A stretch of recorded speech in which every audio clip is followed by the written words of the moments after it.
Assalamualaikum warahmatullahi wabarakatuh.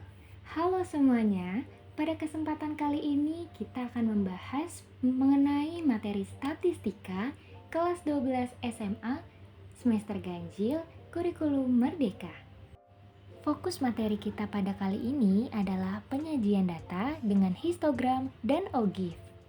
Tujuan pembelajaran pada materi kali ini adalah supaya siswa mampu memahami konsep dan menyajikan data dalam bentuk histogram dan OGIF dari tabel distribusi frekuensi.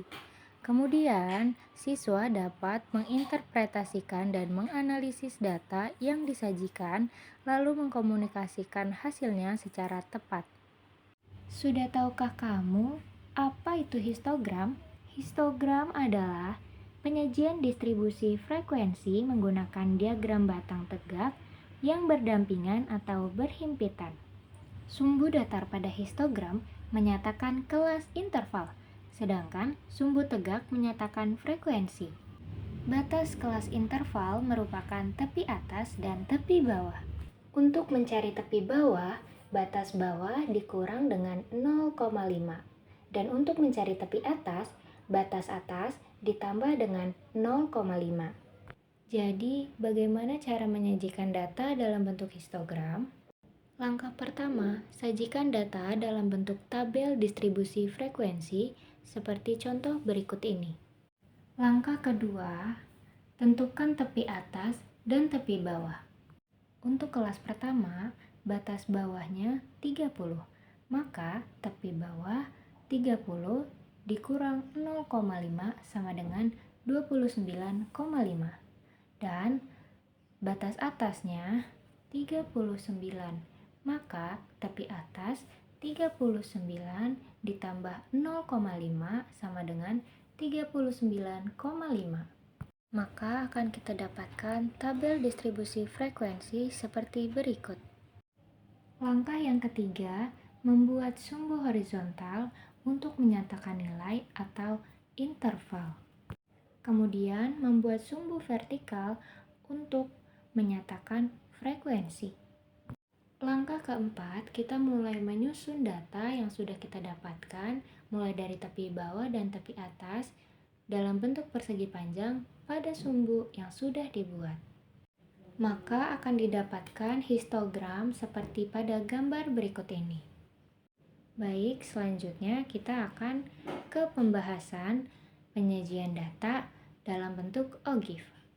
Sebelumnya, apakah kalian sudah tahu OGIF itu apa? OGIF adalah grafik distribusi frekuensi kumulatif yang berupa kurva yang menghubungkan titik-titik di mana itu membentuk poligon frekuensi kumulatif kurang dari atau lebih dari.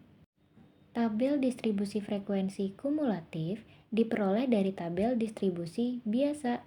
Ada dua jenis.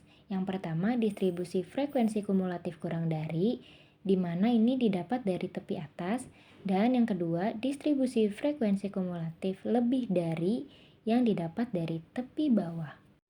Dari data distribusi frekuensi kumulatif tersebut, maka kita bisa membuat OGIF kurang dari dan OGIF lebih dari. Jadi, bagaimana cara menyajikan data dalam bentuk OGIF? Langkah pertama, kita harus menyajikan data dalam bentuk tabel distribusi frekuensi. Langkah kedua, kita harus menentukan frekuensi kumulatif kurang dari menggunakan tepi atas. Frekuensi kumulatifnya kita bisa dapatkan dari jumlah tiap frekuensi di interval kelas. Sedangkan untuk frekuensi kumulatif lebih dari, kita menggunakan tepi bawah. Sama caranya seperti frekuensi kumulatif kurang dari, untuk mendapatkan frekuensi kumulatif kita melihat dari frekuensi yang ada di tiap kelasnya. Langkah ketiga, kita harus membuat sumbu horizontal yang menentukan nilai atau interval dan sumbu vertikal yang akan menyatakan frekuensi. Langkah keempat, kita bisa menyajikan data dalam bentuk grafik berdasarkan data-data yang sudah kita dapatkan. Maka OGIF yang terbentuk akan seperti gambar berikut ini. Jadi itulah cara menyajikan data dalam bentuk histogram dan OGIF. Berikut ada soal latihan yang bisa kalian kerjakan dengan cara-cara yang sudah dijelaskan.